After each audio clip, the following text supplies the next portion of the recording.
বারুইপুর রাজমাঠে গিয়ে আমি কেমন মজা করলাম, খেলার ঠিক কোন কোন মুহূর্তগুলো আমি ভিডিওতে তোমাদের সাথে শেয়ার করছি সম্পূর্ণ না আজকে তোমাদের সাথে এই ভিডিওর মাধ্যমে জানাবো। চলো ভিডিওটা শুরু থেকে শুরু করা যাক। এটা ফাইনাল ম্যাচের ভিডিও, তোমরা সবাই জানো। তো সবাই অনেকগুলো ভিডিও ছাড়ছিল, একসাথে সবাই খেলার ভিডিও ছাড়ছিল।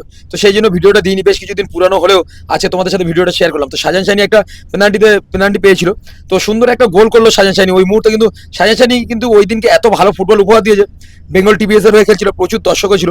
তো আমি যাওয়ার সাথে সাথে আমি সেকেন্ড হাফের পরে গিয়ে পৌঁছেছি। তো খুব হাড্ডাহাড্ডি ম্যাচ একটা চলছিল, আর তোমরা সবাই জানো যে প্রচুর ভিড় ছিল, প্রচুর ভিড়, আর একদম জায়গাও ছিল না। অনেকে হয়তো খেলা দেখতে পারেনি, ফিরে চলে গেছে। প্রচুর নাম করা যেহেতু একটা টুর্নামেন্ট, এটা সকলেই জানে।